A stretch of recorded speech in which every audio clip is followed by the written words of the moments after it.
sobre o poder e sobre a eficácia do sangue do Senhor Jesus, como foi o caso da maioria dos judeus, foi e é, mesmo ainda no Hades e mesmo antes do juízo final, já amargarão muitos tais infortúnios.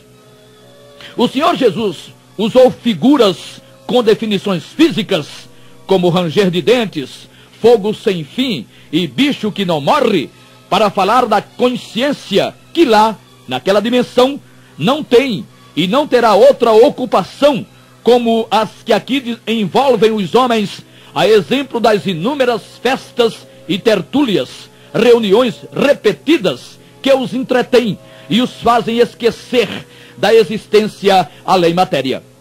Sendo que lá nada será possível fazer para esquecer, vez que sem o corpo não existirá espaço para a promiscuidade sexual, para as drogas e para as festas.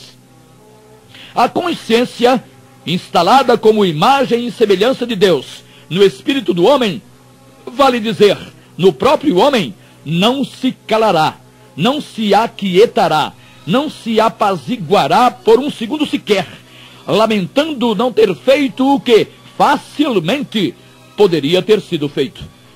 No episódio narrado pelo Salvador e registrado por Lucas, um judeu que, por possuir bens materiais com fartura, bens materiais com abundância, renegou e desprezou as diretrizes dadas por Deus, através da lei e dos profetas, tendo morrido e tendo sido sepultado com as honrarias próprias das pessoas ricas e portentosas, viu-se no Hades, não o corpo, que corpo morto, cadáver, não serve mais senão para, em raríssimos casos, ser dissecado por estudantes de medicina e, na maioria dos casos, ser consumido pela terra. Salomão escreveu: o que sucede aos filhos dos homens, isso mesmo sucede também aos animais. A mesma coisa lhes sucede. Como morre um, assim morre o outro. Todos têm o mesmo fôlego. E a vantagem dos homens sobre os animais não é nenhuma, porque todos são vacuidade. Todos vão para um lugar. Todos são pó, e todos ao pó tornarão. Quem afirma que o fôlego dos filhos dos homens sobe para cima e que o fôlego dos animais desce para baixo da terra? Eclesiastes 3, 19 a 21. Corpo morto, cadáver, vale a mesma coisa, seja de homem, seja de animal, vale nada e nada vale. E o fôlego, a alma, nesse aspecto, tanto faz subir como descer, ou simplesmente desaparecer. Agora, convenhamos, se Salomão tivesse dito que tanto faria um gato quanto um homem criado à imagem e semelhança de Deus em relação à eternidade, aí a Bíblia não teria mesmo por que ser levada a sério. Salomão falava tão somente do corpo e do fôlego, que hoje já podem ser duplicados ou clonados. Qualquer criança é capaz de entender isso, por favor. O corpo do rico foi sepultado. O fôlego do rico subiu ou desceu, tanto faz. Mas o homem mesmo, o homem interior, esse estava em tormentos no Hades. A chama que o atormentava não era e nem podia ser chama física. Espírito não pode sofrer qualquer ação do fogo, como conhecemos. Espírito é imaterial. O problema do rico era e continua sendo sua consciência, dando conta da tolice por ele desenvolvida durante a vida no corpo, enrolado que esteve com seus bens. Em seu diálogo com o pai da raça judaica, Abraão intercedeu o rico por seus irmãos e lembrou-se perfeitamente de quantos eram, e da casa do pai, Lucas 16, 19 a 31. A maioria dos que creem em fantasias lutam desesperadamente para que essa fantástica história seja apenas uma parábola. Mas é preciso ser muito infantil e muito despreparado também para não perceber a diferença entre a história em pauta e uma parábola. As parábolas se caracterizam pela ausência absoluta de nomes próprios, pois, se eles aparecessem, os fatos descritos constituiriam mentiras.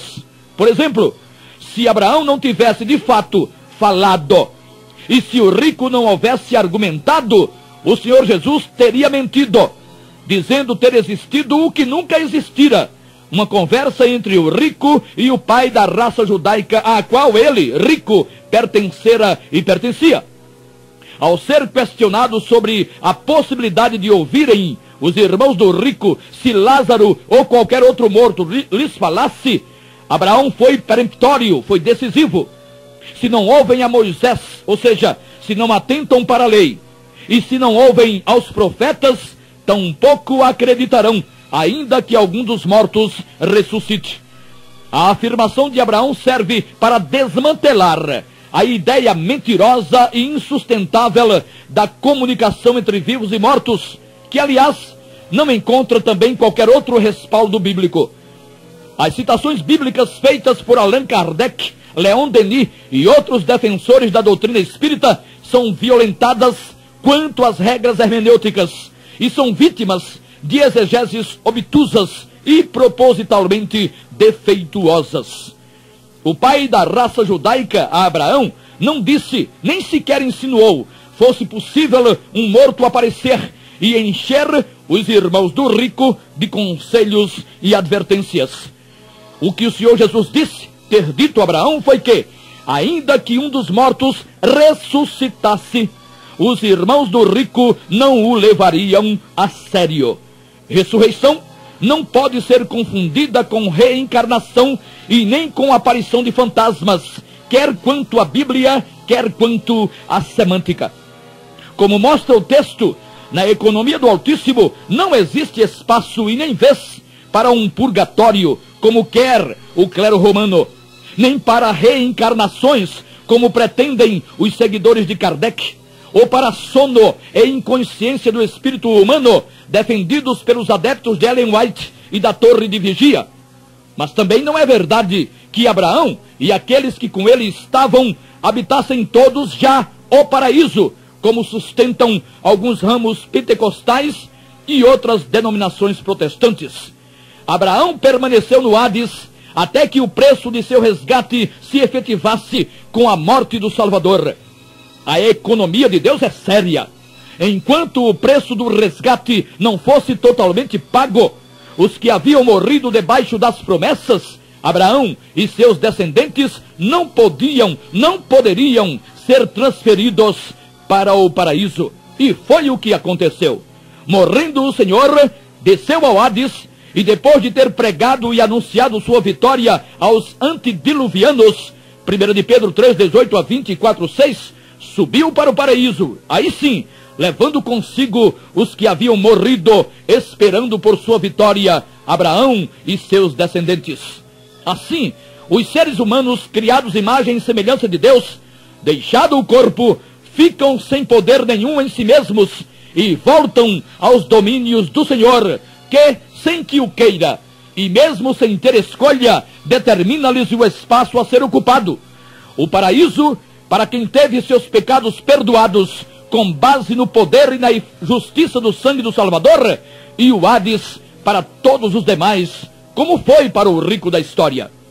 Se clones humanos existirem, serão clones do corpo apenas. Então a morte de tais clones será como a morte do animal. O corpo voltará ao pó e a alma desaparecerá simplesmente. E sendo que você, ouvinte, não é clone de ninguém, não terá fim, como se fosse um animal qualquer. Você continuará existindo quando seu corpo virá pó e sua alma se esvair. E continuará existindo perfeitamente consciente como o rico da história. Quer correr o risco de passar para o lado de lá, crendo nessas invencionices religiosas, como purgatório, reencarnações, sono do espírito e aniquilamento? Você é quem sabe. Clone, você não é. Inocente, também não. Então cuide-se. Preste atenção no que merece atenção. E no que diz respeito à eternidade, somente as Sagradas Escrituras sabem contar o certo, porquanto seu autor conhece o que foi, o que é e o que será. Repetimos o que já dantes dissemos. A situação do ser humano após a morte é tão tremenda, mas é de uma dramaticidade tão violenta que o próprio Criador não titubeou em permitir o sacrifício do Filho amado para contornar o que, de outra forma, não teria como ser contornado. Um pecador, um injusto, um ímpio, voltar a ter comunhão com ele, ou chegar a ter comunhão com ele. Deus, que é santo, perfeito e inquestionavelmente justo, e comunhão eterna, paz para sempre.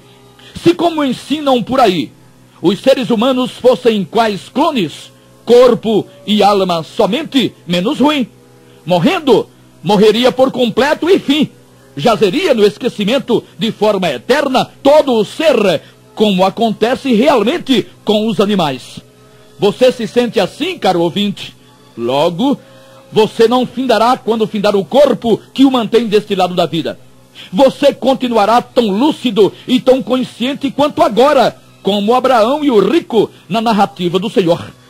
Os 70 livros da Bíblia, 10 vezes 7, foram escritos para que pessoas como você pudessem ser advertidas acerca da existência sem fim que todo ser humano terá e tem, concluída a vida no corpo. Deus correu para você, na pessoa do seu amado Filho. Corra para Deus, aceitando o seu plano e concordando com ele. Para que assim seja, invoque o nome do Senhor Jesus, depositando segurança total e absoluta no poder do seu sangue, confiança total. Ou você age assim, ou então pode dar a Deus a qualquer tipo de paz e de comunhão com o Altíssimo, pois outra forma não existe. Se os homens não encontraram até agora explicação total para uma única célula do corpo humano, imagine o que sabem, sejam religiosos ou não, sobre a eternidade. Eternidade é com Deus. E se ele mandou seu próprio Filho para salvar pecadores da perdição, não é nada inteligente ficar por aí, atrás da conversa de um e de outro. Mas, como a vida é sua, será você a resolver. Só tem uma coisa: se errar, conserto o que é bom não será possível nunca. Aos remidos,